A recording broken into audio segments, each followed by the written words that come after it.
4 PM news network में दोस्तों आपका स्वागत है। मैं हूं आपके साथ राशिद ज़हीर। पूरी दुनिया ने देख लिया और जान लिया कि नेतन्याहू ने अमेरिका जो दुनिया की सबसे बड़ी ताकत था या है, उसको किस अपनी धार्मिक जंग में मुलव्विस कर दिया है, जिससे यहूदियों का तो कुछ भला हो या ना हो, लेकिन तमाम इंसानियत का और ख़ास करके अमेरिका का, यूरोप का बहुत बड़ा नुकसान हो चुका है अभी तक। चूँकि अब वो आर्टिफिशियल इंटेलिजेंस से बनाई गई वीडियो हो या कोई और हो, नेतन्याहू ने बहुत क्लियर कर दिया कि ये हॉली वॉर है। अपने बयान में आकर उसने कहा, तो जाहिर सी बात है कि वो जो झगड़े थे कि साहब न्यूक्लियर नहीं होना चाहिए, इसके ऊपर सैंक्शन होने चाहिए, यहाँ पर लोग परेशान हैं, ईरान में रिजीम चेंज होनी चाहिए, सब ये बहाना था। अमेरिका ने भी कह दिया कि स्टेट ऑफ हॉर्मुज की हिफाजत मेरे बस का काम नहीं है। वहाँ के एनर्जी मिनिस्टर का बयान में पढ़ रहा था कल, तो उन्होंने कहा कि साहब हम ट्रैफिक नहीं दे सकते, जो अभी परसों तरसों कह रहे थे ट्रम्प साहब कि हम इस काम को कर देंगे। कुल मिला के इस बात का अंदाज़ा कर लीजिए कि इस छोटी सी एक जमात है, ये पूरी दुनिया में 1.25 करोड़ लोग हैं यहूदी, और इनमें से एक तबका है 30-35 लाख 40 लाख का होगा ज़ायनिस्ट, जिनकी सोच ये है कि हमारा दज्जाल या हमारा मसाया आएगा और हम इस पूरी दुनिया पर राज करेंगे।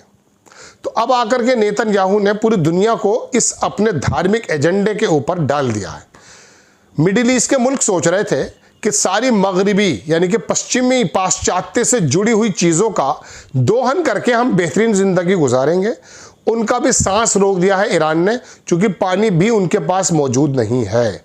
दुनिया से शानदार उन्होंने फल फ्रूट्स तो मंगाए, खाने पीने की, कपड़े लत्ते सब मंगा कर रख लिए, लेकिन अपने पास कोई इंतज़ाम नहीं था, तो लिहाजा सांस घुटा हुआ है। कल ईरान का जो लारिजानी है, उसने जो जवाब दिया था और उसने कहा था कि मैं आधे घंटे में मिडिल ईस्ट को अंधेरे में डुबो दूंगा। समझ लीजिए अगर उसने काम कर दिया, क्योंकि ईरान के पावर प्लांट पर ट्रंप ने हमला करने की बात कही थी, उसके जवाब में लारिजानी ने यह बात कही है, तो आप ये समझ लीजिए कि किसी का कुछ बिगड़े ना बिगड़े, मिडिल ईस्ट के सारे मुल्कों का सांस रुक जाएगा, क्योंकि वो without AC they can't survive. ये जितनी फैसिलिटीज़ हैं उन लोगों ने उसको पंगु बना दिया है। मैं अपनी बात पर आ जाता हूँ। तो नेतन्याहू ने पूरी दुनिया को बता दिया कि ज़ायनिस्ट का जो ख्याल है वो दरअसल कुछ और ही है। कोरोना के दौरान आपने खबरें सुनी होगी कि ये वैक्सीन बनी 2017 में, एप्स्टीन फाइल में इसका जिक्र भी है। उनका कहना यह है कि 50 करोड़ आदमी दुनिया में हो बस, ये बाकी जो 800 करोड़ लोग हैं ये नहीं होने चाहिए। लाखों करोड़ आदमी उन्होंने मार भी दिया है, क्योंकि एप्स्टीन फाइल में अगर उस बीमारी का जिक्र ना होता तो मैं कोरोना को मान लेता। कोरोना भी लाई गई बीमारी थी, नितिन गडकरी ने कहा मैन मेड बीमारी है। तो आप समझ लीजिए खेल कुछ और चल रहा है। अब उसने मोड़ दिया है शिया सुन्नी की जमात पर। पहले न्यूक्लियर पर जोड़ा, ईरान के अंदर लोग ख़राब जो हैं, वहाँ पे रिजीम गलत हो रही है, आसपास जो है दिक्कतें हो रही हैं, पेट्रोल का मामला है, सारी चीज़ें उनके बहाने ख़त्म हो गए। असल बात पर उभर आया है दरअसल नेतन्याहू, और उसने आकर कह दिया कि ये तो हॉली वॉर है, ये दुनिया के जो शिया सुन्नी हैं, जितने भी ये रेडिकलाइज लोग हैं, ये दुनिया के लिए खतरा। चलिए ऐसा हो सकता है, तो अब दुनिया को मोड़ा जा रहा है। अब ईरान के बैंक पर उन्होंने मारा है बम, तो ईरान ने कहा आपके बैंक भी मजबूत नहीं रहेंगे। ईरान के पानी के प्लांट पर मारा, उन्होंने कहा आपके, मतलब ईरान के ऊपर युद्ध थोप दिया, जबकि वो बातचीत कर रहा था न्यूक्लियर का बारे में।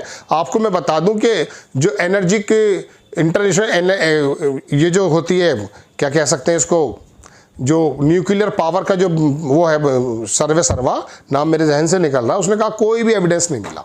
तो पता चला लड़ाई दरअसल वो थी जो कल नेतन्याहू ने कही है कि ये हॉली वॉर है, और ये शिया सुन्नी जो दुनिया के अंदर एक खतरा बनकर उभर रहा है, इसको हम वो करेंगे। ये तो हो गई साहब खित्ते की बात।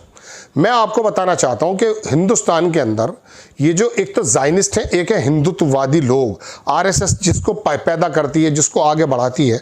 इसकी मैं एक वो देख रहा था, चलिए वो मैं आपको दिखाऊंगा।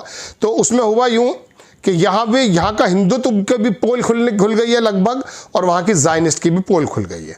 वजह यह अब इन लोगों ने दोनों ने ही आकर के ये बताना शुरू कर दिया है कि दरअसल दुनिया के अंदर ये शिया सुन्नी जो मुस्लिम होते हैं, ये बड़े ख़तरनाक लोग हैं, इनको दुनिया की इंसानियत के लिए ख़तरा बता दिया गया है। एक कल्याण कुमार नाम का आदमी है, मेरा इत्तफाक से बॉस था एक नेशनल चैनल में, मगर मुझे नहीं पता था इतना घटिया आदमी है। 2-2 हज़ार रुपये की दलाली कराया करता था अपने ज़माने में। इसने एक बात लिखी है, इसने ये बाकायदा जितनी पोस्ट है ये यही करता है, बिहारी है। इसने कहा कि नेतन्याहू की तस्वीर लगा के कट्टर इस्लाम चाहे वह सुन्नी हो या शिया पूरी दुनिया के लिए एक बड़ा खतरा है और ये समस्या अपने आप कभी ख़त्म नहीं होने वाली। हम अपने दुश्मनों पर बार बार हमला करते रहेंगे। बेंजामिन नेतन्याहू इजरायली प्रधानमंत्री, इसने इसको पोस्ट किया है। ये इसी तरह की पोस्ट करता है। नीचे अगर आप आ जाएंगे तो देखेंगे नीचे भी कुछ और ही लिखा है। तो कहने का ये देखिए, मुमताज़ थी, ये हीरोइन थी, इसने कहा मुसलमानों से अच्छे हिंदू हैं।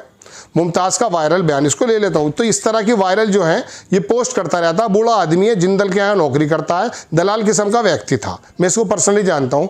कहने का मतलब ये कि आरएसएस के जो लोग हैं ये इस प्रकार का प्रोपेगेंडा करने लगे। अब हिंदुत्व की पोल भी पूरी दुनिया के सामने लगभग खुल चुकी है, थोड़ी बहुत रह गई अभी।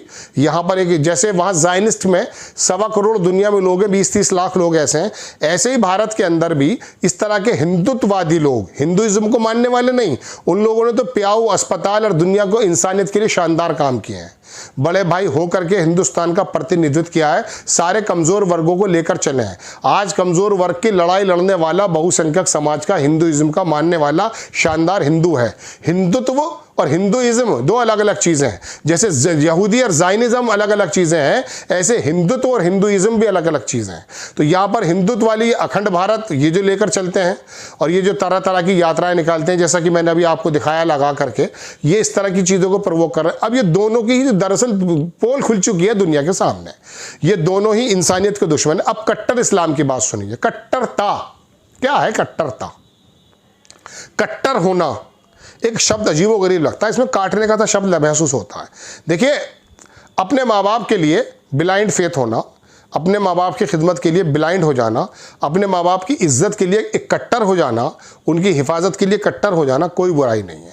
लेकिन आप निर्दय हो जाते हैं। इस्लाम के अंदर यह है कि अगर आप बैतुल्ला, जो उनका बाकायदा मुसलमानों का एक सबसे बड़ा इबादत करने की जगह है, उसके पास भी खड़े होकर के अगर आप मतलब उसको कई बार ढा देने से बड़ी बात है किसी को गाली बक देना या किसी का नाक कत्ल कर देना। आप देखिए इस्लाम क्या कहता है।